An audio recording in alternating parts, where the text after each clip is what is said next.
I'm Carlene Campbell from the city of Somerville, and I'm here today at Boston Sports Club, who is one of the sponsors of the Mayor's Fitness Challenge. I'm here with Jonathan, who is the fitness service manager, and he's going to be our guide today as we go and we look at different ways to exercise and other activities that you could do at home to help make yourself fit and make some healthy choices as we go along.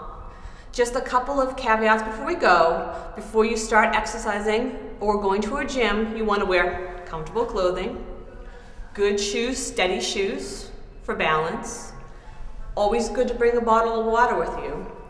And since all of us are on many different fitness levels, you know, it's really good to talk to your doctor, nutritionist, or trainer prior to starting any new fitness regimens.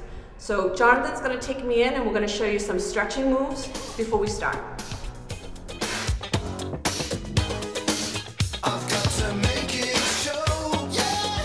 So here we are, we're upstairs on the second floor of BSC, and Jonathan is going to give us some advice about stretching, and then he's going to put me through a lot of rigmarole. So with that, I'm going to turn it over to Jonathan. Well, before starting any exercise program, it's very important that you have a proper warm-up routine. Okay, now there are many different ways you can go about that. There's the nutritional cardio. You know, if you come to a gym, you're able to use treadmills and elliptical machines, whatever is your favorite. If you don't belong to a gym, I mean, you can do such things as jumping jacks, any sort of jump rope, anything where you're moving and you're getting your blood flowing through your body. Okay, but now that we're in a gym, we have other things that we can use, such as this foam roll. Okay, this is a foam roll, and it's easy to pick up. You can get it at any department store. You can buy them online. You know what it does is, if you think of, my best analogy for you is a hard-boiled egg. If you think of that white film in between the the shell and the white, our muscles are encased in a similar type of membrane called fascia. Okay, it's just wraps around a muscle, and whether you're too sedentary, you don't move around a lot, you don't work out, or you're very overactive, even if you're an athlete, this will help to kind of work the knots out of the fascia that will collect through whatever you want to be doing. Okay, it heats you up. It heats those little knots up like as if they were butter, where you can mold them when they're solid. The more heat you apply, it will disperse into kind of liquid heat. Now we can spend a lot of time on this, but we're only going to go over two body parts right now, two areas of the body, and it's going to be the hip flexors and the IT band. It's a membrane that runs from your hip down to your knee. Okay, so we're going to have you demonstrate. Sure. Okay, so we'll start with both hip flexors, because by having both of them on the roll at one time, it's less intense and it won't be, you know, as uncomfortable if it is at all. Okay, so I'm going to have you get down to your forearms.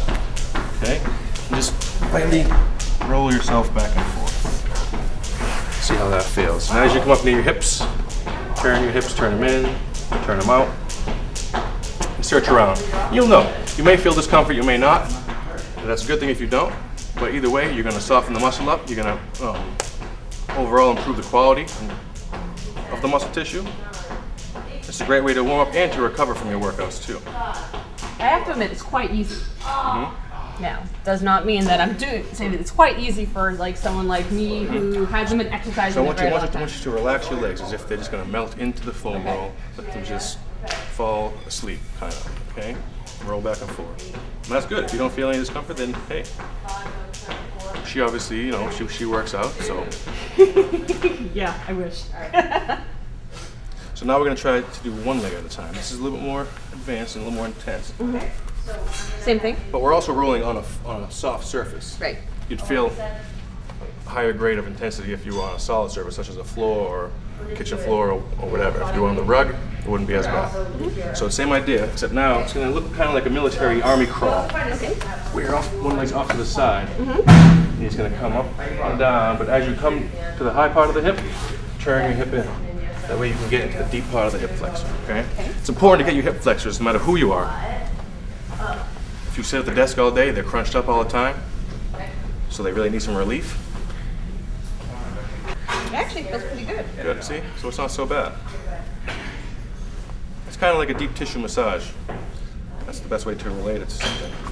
Now, can you use something like this for your upper body also? Absolutely, yeah. Let's do the other hip just so it's not, you know, if you work on one side too much, you'll start walking around in circles.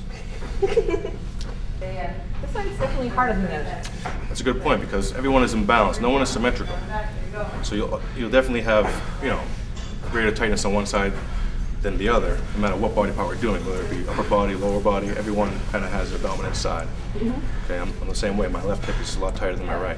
And you can do upper body. This is just two areas I was talking about, the hip flexor and the IT band. You want to try the IT band first? Sure. You want the upper body? So I'll demonstrate the IT band stretch for you. To start off with, you want to have your top leg kind of posted in front of you with your knee bent. That way, if it's too intense, you can lift, take some pressure off of your leg. Okay? So start here, and then use this foot to kind of roll you back and forth all the way up to the knee. Okay, right above the knee, and then back down. Just kind of search around. Okay, turn your hips, turn them in, turn them out. Just search around for those little knots I was talking about. Okay. Everyone's going to see how unbalanced and uncoordinated I really and truly am. Other leg straight. And make sure you focus on keeping that straight leg really relaxed. Okay, kind of melt into the rope.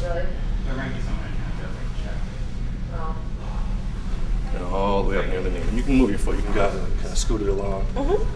How's that feel? Definitely have more stretching I need to do on this side. Should do the other one? Yep.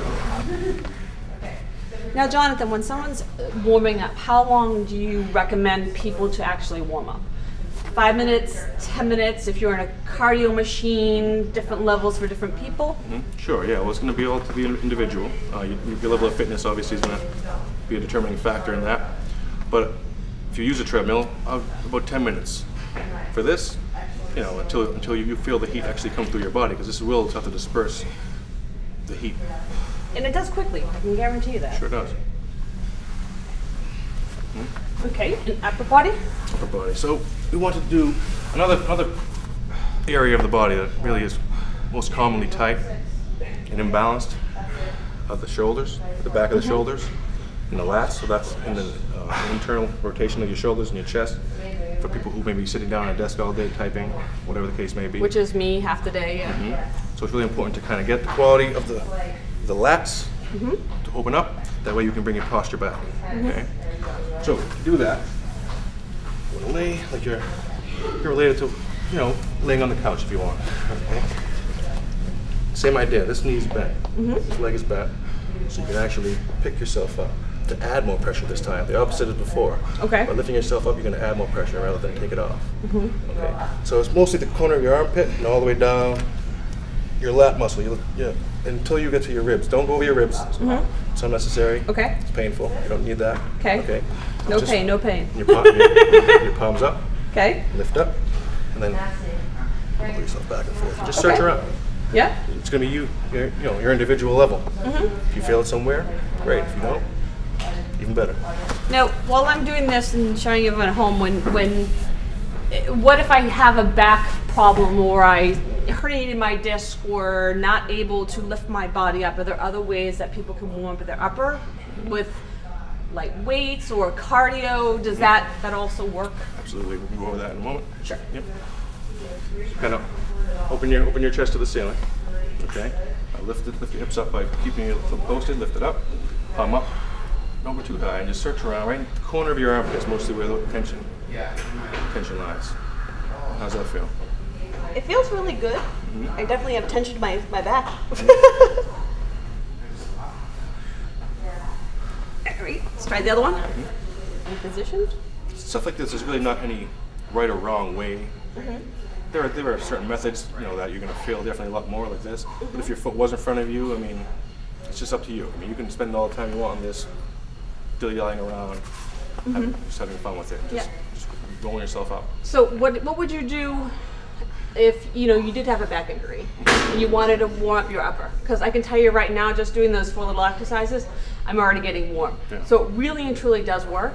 And whenever you're doing anything, whether it be a standing warm up like this, sitting in a machine, doing a regular bicep curl, you always want to have good posture. All right, well, the best posture that you can. So it starts from the ground up. I want you to stand with your feet hip width. Okay. Slight bend in your knees, always to avoid the risk of hyperextension. Okay. Okay. Activating your core. Now this is as simple as just drawing your belly button into your spine. And think of a scared dog almost just kind of tucking his tail between his legs ever so lightly. That's a nice pelvic tilt. Okay. Same time, bring your shoulders back, pinch, and then back down to your back pockets. Okay? Try to relax. Okay, head up tall. Now, open your palms up. This is a good exercise for somebody who's same idea, sitting at the computer all day, maybe typing, and they're crunched up in the interior shoulder. Palms open. Yep. I want you to just try to get your palm, or the back of your hands, behind you, as close to possibly together as you can. And then relax slowly. Okay? Imagine you're trying to pop a tennis ball or a water balloon between your shoulder blades every time you do a rep. Squeeze, and then relax. Okay? Squeeze, and relax. Now at home, you can do this sort of thing 8 to 15 times, whatever's comfortable for you. It's a really good way to help stretch your chest out, stretch your shoulders out, and strengthen the posterior muscles in your back that really are important for good posture. Yep. Which will also help you when you're sitting at, doing work at a desk or at a table. Right. And strengthening these muscles up will help protect your lower back, which is a common place people have a lot of problems, especially with injuries and disc displacements and stuff like that. So by having everything kind of on the same page and everything's working, it takes away the compensations of muscles like your lower back that kind of get the brunt of all the tension. So strengthening up other areas, it actually protects the lower back. Great, thank you. So you just, brief recap, you've seen some new and innovative ways of warming up. We did some upper body stretches that you can actually do at work and at home, but now Jonathan's going to show me some lower body stretches that we can do without the mat. You can do in your office or at home. So, what's next? Well, this exercise can be a stretch for your hip flexors, and it's also strengthening for your glutes, which is the opposing muscles to your hip flexors. Whenever one thing's tight, the opposite muscle is probably underactive. Okay. Okay, so it needs strengthening. When one needs stretching, the other needs strengthening. Okay. Gotcha. So maybe lay on your back. We're gonna do it's called a glute bridge. Okay. So keep your knees so they're about hip width apart. Okay, that's good. A little bit closer in. So when I say hip, I mean the hip bones. Yeah. Okay. Point your toes up to the ceiling. Hands by your side. Just try to stay relaxed. Draw your belly into your spine like we did before when we were standing up. So we do that always. Okay. You're going to push through your heels and lift your hips up as high as you can, really contracting the glute muscles until there's a straight line from your knee all the way to your shoulder. Okay, so a little bit higher up, belly button in, flex, then down slowly. 4, 3, 2, 1, and right back up. Okay? You can tell this isn't her first time exercising. Okay, this is great. It feels fine. And the same thing, you can do 8 to 15 reps. It's comfortable for you. It's a good way to warm up. If you're using this as a warm up instead of an actual exercise, it's better to do the lower end of the reps, about 8. Okay. Okay. And that's a good way to actually activate your glutes, which are very important in the protection of your lower back and hamstrings, because they all tie right in together. Okay, so if your glutes are underactive and you can't recruit them, your lower back is going to take the brunt of all of that, and maybe get tweaked or something like that. Great. Okay.